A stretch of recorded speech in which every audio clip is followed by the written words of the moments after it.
अंधेरी रात का रहस्य। यह कहानी एक छोटे से गांव की है, जहां हर रात सूरज ढलते ही एक सुनसान झील के पास अजीबोगरीब घटनाएं होती थी। गांव के लोग कहते थे कि झील के पास रात में किसी का जाना मना है।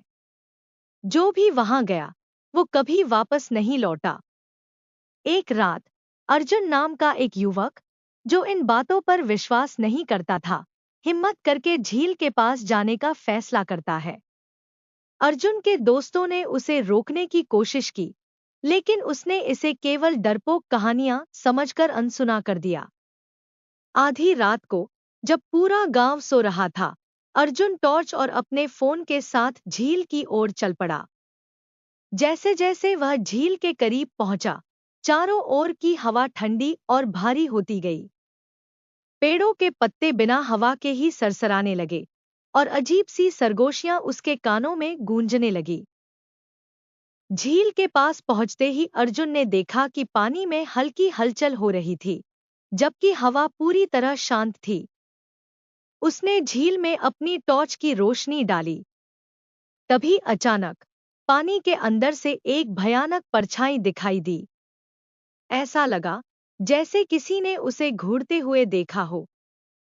अर्जुन ने सोचा कि यह उसका भ्रम है और आगे बढ़ने लगा। लेकिन तभी उसे अपने पीछे कदमों की आहट सुनाई दी। जब उसने पलटकर देखा, तो वहां कोई नहीं था। घबराकर उसने अपनी टॉर्च फिर से झील की ओर घुमाई। इस बार झील का पानी खून जैसा लाल दिखाई दे रहा था और उसमें से एक डरावनी महिला का चेहरा धीरे धीरे उभर रहा था। उस महिला की आंखें गहरी काली थी और उसके चेहरे पर एक भयानक मुस्कान थी। अर्जुन के मुंह से चीख निकलने वाली थी, लेकिन उससे पहले ही उस महिला ने अपने लंबे, डरावने हाथ झील से बाहर निकाले और अर्जुन की ओर बढ़ने लगी। अर्जुन ने डर के मारे भागने की कोशिश की, लेकिन उसके पैर मानो जमीन में जकड़ गए थे। तभी वह महिला उसके ठीक सामने प्रकट हो गई और एक खौफनाक आवाज में बोली, तुमने मेरी नींद क्यों तोड़ी? अर्जुन ने पूरी ताकत लगाकर भागने की कोशिश की और किसी तरह गांव की ओर दौड़ा।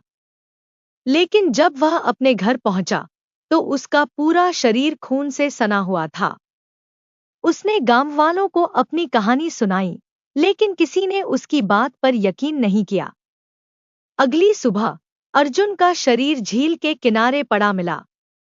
उसकी आंखें पूरी तरह सफेद हो चुकी थी और उसके चेहरे पर वही भयानक मुस्कान थी, जो उसने उस महिला के चेहरे पर देखी थी। आज भी उस गांव के लोग कहते हैं कि रात को झील के पास से किसी के चीखने की आवाजें आती हैं। अर्जुन की आत्मा शायद अब भी झील के रहस्य को सुलझाने की कोशिश कर रही है। आज भी उस गांव के लोग कहते हैं कि रात को झील के पास से किसी के चीखने की आवाजें आती हैं। अर्जुन की आत्मा शायद अब भी झील के रहस्य को सुलझाने की कोशिश कर रही है। लेकिन क्या तुम इतनी हिम्मत करोगे कि उस झील के पास जाओ? या फिर तुम भी अर्जुन की तरह उसकी शिकार बनोगे?